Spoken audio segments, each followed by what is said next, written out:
Bismillahirrahmanirrahim. Alhamdulillahi rabbil alamin. Wassalatu wassalamu ala asrafil anbiya'i wal mursalin wa ala alihi wa ashabihi ajma'in. Saudara-saudariku kaum muslimin yang saya cintai, alhamdulillah karunia Allah berikan kepada kita berupa kehidupan yang berbahagia. Kita hidup di zaman dunia melimpah. Datang dunia kepada kita bagikan banjir yang susah untuk dibendung. Kenikmatan dunia hari demi hari semakin bertambah. Lihatlah, semakin padat jalanan di kota-kota besar. Banyaknya mobil-mobil mewah berkeliaran. Yang itu tidak pernah kita saksikan 30-40 tahun yang lalu. Tetapi sekarang luar biasa. Dunia semakin menampakkan keindahannya. Dunia semakin menampakkan perhiasannya. Sehingga betul apa kata Nabi sallallahu alaihi wasallam, dunia ini hijau, dunia ini manis. Sedangkan Allah Subhanahu wa taala menjadikan kita di dunia ini silih berganti. Maka perhatikanlah bagaimana kita beramal. Takutlah kita kepada dunia, takutlah kita kepada wanita. Nasihat yang seperti ini perlu dinasihatkan kepada diri kita. Karena memang godaannya dunia itu luar biasa. Datang silih berganti bagikan gelombang lautan. Saudaraku kaum muslimin yang saya cintai, Allah Subhanahu wa taala berfirman, "Alhaakumut takatsur hatta zurtumul maqabir." Telah melalaikan kamu bermegah-megahan sampai kamu mampir di kubur. Zurtumul maqabir, kamu mampir di kubur, karena kubur bukanlah tempat kita selamanya, itu hanya tempat persinggahan. Setelah kita dikubur, kita akan melanjutkan ke alam akhirat. Nabi SAW diperintahkan oleh Allah Ta'ala agar menyampaikan kepada kita, janganlah kalian bermegah-megahan, yang sebab itu melalaikan kalian dari akhirat. Dengan apa orang bermegah-megahan? Umumnya orang bermegah-megahan dengan banyaknya anak. Orang bermegah-megahan dengan banyaknya harta. Bahkan sebagian orang bermegah-megahan dengan banyaknya istri. Merasa banyak istri dia berbangga. Jangan, akan melalaikan kamu bermegah-megahan. Manusia sering mengatakan hartaku, hartaku. Padahal tidak ada hartamu wahai anak Adam, kecuali apa yang telah kamu makan dan hilang. Tidak ada hartamu wahai anak Adam, kecuali apa yang kamu pakai dan usang. Tidak ada hartamu wahai anak Adam, kecuali apa yang telah kau sedekahkan, itulah yang akan dibawa pulang. Saudaraku kaum muslimin yang saya cintai, memang manusia sering mengatakan ini hartaku, ini hartaku. Tidak ada hartamu, kecuali apa yang kamu telah infakkan di jalan Allah Ta'ala. Itulah yang akan menyertai kita di alam kubur. Itulah yang akan menjadikan kita bahagia di akhirat. Harta yang sudah kita belanjakan. Ya. Dunia dan harta ini adalah hina. Suatu hari Nabi SAW pernah berjalan di pasar. Berjalan di pasar. Kemudian Nabi SAW menemukan bangkai anak kambing. Lalu diangkatnya bangkai anak kambing tersebut. Kata Nabi, siapa yang mau beli ini dengan harga 1 dirham? Tidak ada ya Rasulullah. Itu sudah bangkai, mau buat apa? Siapa yang mau menerima bangkai anak kambing ini cuma-cuma? Para sahabat pun mengatakan, tidak ya Rasulullah. Seandainya hidup, anak kambing itu cacat, kupingnya kecil. Bagaimana pula kalau sudah mati? Maka Nabi SAW mengatakan, sesungguhnya dunia dan segala isinya ini lebih hina di hadapan Allah daripada bangkai anak kambing ini di hadapan kalian. Kalau kita menganggap hina, rendah bangkai anak kambing, maka Allah Subhanahu wa taala lebih hina lagi menghadapi dunia dan segala isinya. Menganggap dunia dan segala isinya adalah perkara yang sangat menghinakan. Maka janganlah kita tertipu dengan dunia. Ya. Suatu hari Nabi SAW keluar, ditemuinya Abu Bakar dan Umar. Kemudian Nabi SAW bertanya, apa yang menyebabkan kalian waktu seperti ini keluar? Dijawab oleh keduanya, demi yang telah mengutusmu dengan hak ya Rasulullah, tidak ada yang membuatku keluar dari rumah ini kecuali lapar ya Rasulullah. Maka Nabi pun mengatakan, begitu juga aku. Tidaklah aku keluar kecuali karena aku lapar. Lalu ketiganya pun berangkat menemui sahabat Ansar yang didapati hanya istrinya. Kemudian Nabi bertanya, di mana si fulan? Dia sedang pergi mencari air untuk kami.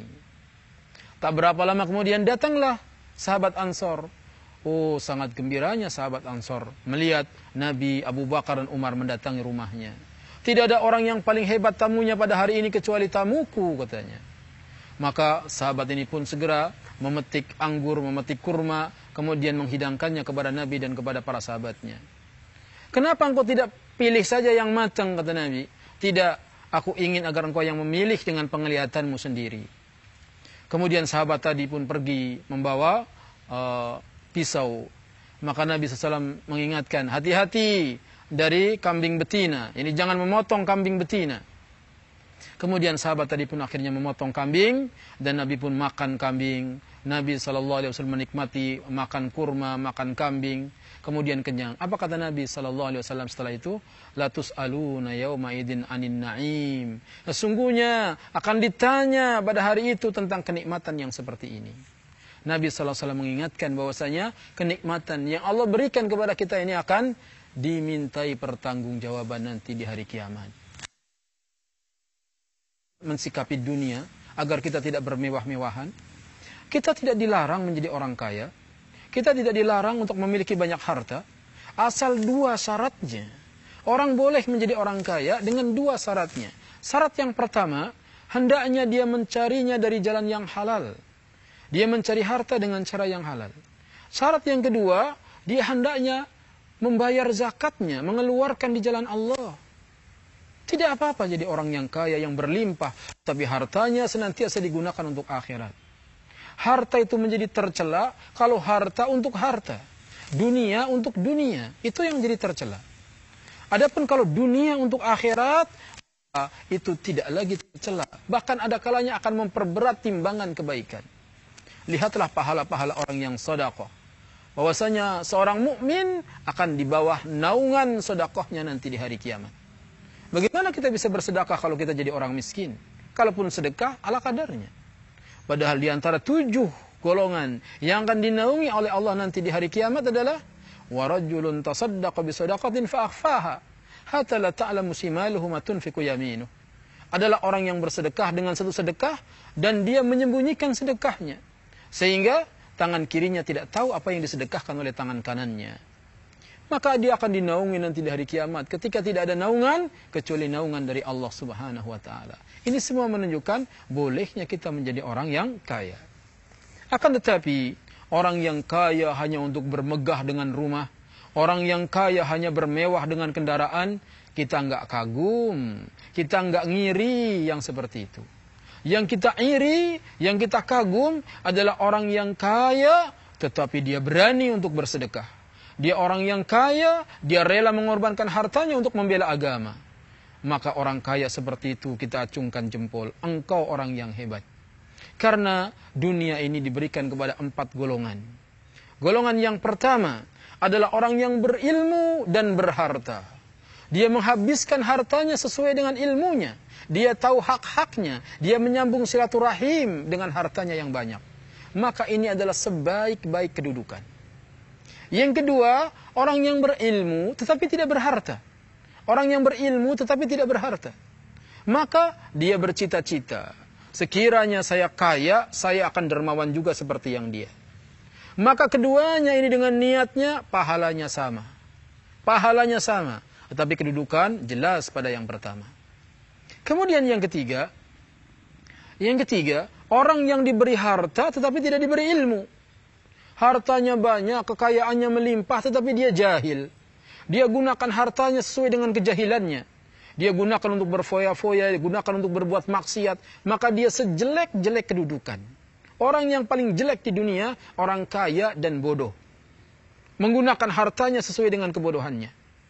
Kemudian yang keempat adalah orang yang dia miskin, bodoh pula. Harta enggak punya, ilmu enggak punya. Ini yang keempat. Akan tetapi dia punya keinginan. Dia punya keinginan. Kalau saya punya harta, saya pun akan berfoya-foya seperti yang ketiga ini. Maka ini yang ketiga dan keempat dosanya sama. Dosanya saja yang sama. Tapi kedudukan jelas yang paling rendah dia. Inilah dunia. Kalau kita tidak bisa mensikapinya, hanya akan menyebabkan kerendahan di dunia dan di akhirat. Oleh karenanya jadilah seperti Nabi Sulaiman. Yang kaya raya, tetapi dia dermawan. Jadilah seperti Abdurrahman bin Auf, yang kaya raya, tetapi dia rela mengorbankan hartanya di jalan Allah Ta'ala. Jadilah orang seperti Utsman bin Affan. Karena kalau disuruh pilih, mana yang lebih kita sukai? Kaya bersyukur atau miskin bersabar? Tentu kita akan memilih jadi orang kaya yang bersyukur. Karena orang yang kaya bersyukur, kebaikannya buat dirinya dan kebaikannya menyeluruh buat yang lainnya. Tetapi kalau orang miskin tapi sabar, kebaikannya hanya untuk dia saja. Semoga Allah Ta'ala menjadikan kita orang-orang yang kaya dan bersyukur, sehingga kebaikan kita bisa kita rasakan dan bisa dirasakan oleh saudara kita yang lainnya. Subhanakallahumma bihamdika, asyhadu an la ilaha illa anta astaghfiruka wa atubu ilaik. Wassalamualaikum warahmatullahi wabarakatuh.